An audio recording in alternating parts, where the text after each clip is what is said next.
Sahabat bagi-bagi, teknologi nuklir sebenarnya adalah teknologi bermanfaat untuk umat manusia, seperti sumber energi, pengobatan, dan lainnya. Tetapi, ras paling rese di dunia ini telah mengubahnya dalam bentuk senjata.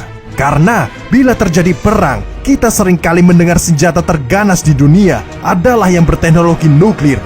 Dan ternyata kampretnya lagi, negara terkuat hampir semua memiliki jumlah nuklir yang signifikan dan digunakan untuk mengintimidasi atau memusnahkan lawannya.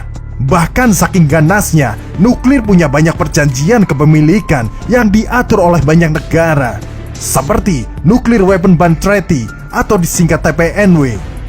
TPNW yang mengatur tentang pelarangan senjata nuklir dengan tujuan akhir pelucutan total senjata tersebut. Perjanjian ini diadopsi 7 Juli 2017. Bagi negara anggota perjanjian ini, pasal-pasal TPNW melarang pengembangan, uji coba, produksi, penimbunan, penempatan, pemindahan, penggunaan, dan pengancaman penggunaan senjata nuklir. Bantuan dan penganjuran atas perbuatan-perbuatan tersebut juga dilarang. Lalu, siapa yang menandatangani perjanjian ini? Ya, mereka yang mempunyai senjata nuklir. Sungguh membagongkan sekali, mereka yang membuat, lalu mereka yang ketakutan sendiri.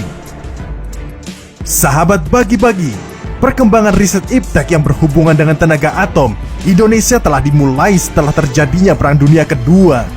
Pasca Perang Dunia Kedua menjadi persaingan antar dua negara superpower dalam ideologi, politik internasional, dan perlombaan kekuatan militer yang mengakibatkan terjadinya Perang Dingin. Riset perkembangan senjata nuklir, yaitu bom atom, menjadi ajang saling unjuk gigi antara Amerika Serikat dan Uni Soviet. Dan lebih gilanya lagi, banyak percobaan peledakan senjata nuklir Amerika Serikat dilakukan di Samudra Pasifik yang tidak jauh dari Indonesia. Dan yang paling fenomenal saat itu, rangkaian percobaan nuklir di wilayah Bikini Atoll atau Kepulauan Marshall antara tahun 1947 hingga 1958. Kegiatan uji coba senjata nuklir di sebelah Indonesia tersebut membuat Indonesia marah terhadap isu perkembangan ilmu pengetahuan dan teknologi nuklir. Saat itu, pemerintah yang dipimpin oleh Soekarno mulai mencetuskan kebijakan berupa penyelidikan kemungkinan penyebaran radioaktif di wilayah Laut Pasifik yang menjadi tempat percobaan bom atom oleh orang-orang gila tersebut. Dengan itu, pemerintah merespon dengan mulai membentuk panitia untuk kepentingan melindungi Indonesia dari gejolak perlombaan senjata nuklir. Wilayah Laut Pasifik yang berbatasan langsung dengan wilayah Indonesia bagian timur menjadi urgensi untuk segera melakukan riset teknologi nuklir. Sejarah dimulainya perkembangan riset teknologi nuklir di Indonesia diawali pada tahun 1954 dengan pembentukan panitia negara untuk penyelidikan radioaktif dengan kewenangan untuk melakukan penyelidikan terhadap kemungkinan adanya penyebaran radioaktif akibat uji coba senjata bom atom di Lautan Pasifik. Dan pada tanggal 5 Desember 1958, didirikanlah Dewan Tenaga Atom dan Lembaga Tenaga Atom melalui Peraturan Pemerintah Nomor 65 Tahun 1958. 5 Desember inilah yang merupakan tanggal bersejarah bagi perkembangan riset teknologi nuklir di Indonesia yang akhirnya diperingati sebagai Hari Jadi Badan Tenaga Nuklir Nasional atau BATN.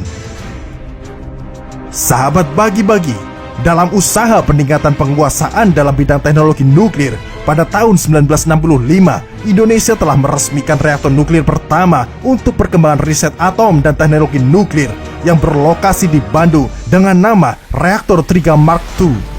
Dan secara berturut dibangunlah beberapa fasilitas untuk keperluan penelitian, yaitu Pusat Penelitian Tenaga Atom yang berlokasi di Pasar Jumat, Jakarta Selatan pada tahun 1966. Dan pembangunan Pusat Penelitian Tenaga Atom Gamma di Yogyakarta pada tahun 1967. Dan kemudian pada masa Orde Baru 1987, Indonesia telah memiliki reaktor riset serbaguna yang berkapasitas 30 MW dan disertai fasilitas penunjangnya seperti fabrikasi dan penelitian bahan bakar, uji keselamatan reaktor, pengolahan limbah radioaktif, dan fasilitas nuklir lainnya. Sahabat bagi-bagi, untuk meningkatkan kemajuan dalam teknologi nuklir, akhirnya Indonesia bekerja sama dengan Rusia. Karena keunggulan Rusia dalam penguasaan teknologi yang mutakhir dan tidak pelit membagikan teknologinya di Asia, khususnya Asia Timur, seperti Korea, Thailand, Myanmar, Laos, bahkan Indonesia yang dimentori langsung oleh Rusia dan bukan dari Amerika Serikat. Perkembangan kerjasama Indonesia-Rusia di bidang energi nuklir diawali dengan perjanjian bilateral pada bidang pengembangan energi atom untuk tujuan damai. Sebagai pertimbangan bahwa kedua negara merupakan anggota Badan Tenaga Atom Internasional atau Atomic Energy Agency. Dan pada 1 Desember 2006, kesepakatan ini ditandatangani di Moskow, Rusia. Berdasarkan isi perjanjian tersebut, terdapat beberapa ketentuan yang berhasil disepakati pada bidang-bidang sebagai berikut. Pertama, pemanfaatan penelitian dalam bentuk pengembangan model reaktor yang akan digunakan untuk kebutuhan industri sebagai sumber penghasil listrik. Kedua, memberikan bantuan pelatihan. Dan yang terakhir, memberikan perizinan untuk aktivitas di bidang pemanfaatan energi atom atau tujuan damai. Melalui persetujuan kerjasama Indonesia-Rusia yang dimulai sejak 2006 hingga saat ini menjadi acuan bagi Batan sebagai lembaga riset nuklir Indonesia untuk melakukan kerjasama dengan stockholder bidang nuklir Rusia. Dan isu pro kontra di masyarakat terkait pemanfaatan energi nuklir, Badan Pengawas Nuklir Rusia atau Rosatom tidak menganggap isu tersebut sebagai penghalang untuk merealisasikan proyek PLTN di Indonesia. Pada kunjungan Wakil Menteri Pengembangan Ekonomi Rusia pada bulan Mei 2016 di Jakarta, pihak Rusia menjamin PLTN yang akan dibangun Rosatom telah sesuai dengan standar umum keselamatan nuklir. Tidak hanya standar keamanan dan keselamatan nuklir untuk jangka pendek, tetapi juga untuk jangka panjang.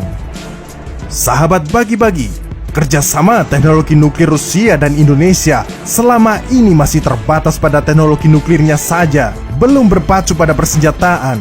Itu pun dibayang-bayangi negara lain akan sanksi dan aturan. Tetapi sejak konflik Ukraina, Dubes Rusia menyatakan siap untuk membantu Indonesia. Ini adalah kabar baik, tetapi sekaligus pedang bermata dua. Di balik kepemilikan senjata yang bisa ditakuti musuh, maka Indonesia juga harus siap seperti Iran dan Korea Utara bila terjadi transfer teknologi senjata nuklir oleh Rusia, karena bisa mengganggu keseimbangan kawasan dan akan membentuk perlombaan senjata nuklir di negara tetangga. Jadi, bagaimana baiknya kita menyusun posisi kita? Mari kita coret-coret di kolom komentar. Sekian dari kami, admin pamit undur diri, Narto.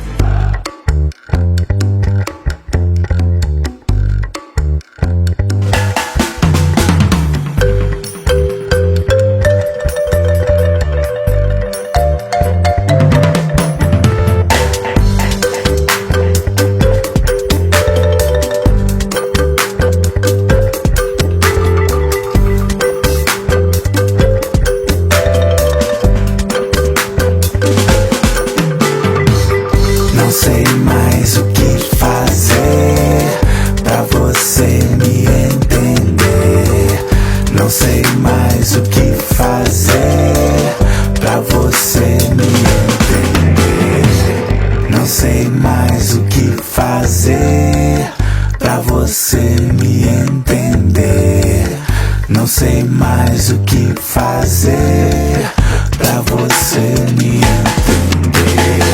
Eu argumento, conto tudo, mostro vídeo, dou a aula, mas você não quer saber. Não interessa se eu tô certo, não se abre, não pondera, não se importa, quem me dera que você me desse ouvidos pelo menos dessa vez. Não sei mais o que fazer pra você me entender. Não sei mais o que fazer pra você me entender. Não sei mais o que fazer pra você me entender. Não sei mais o que fazer pra você me entender.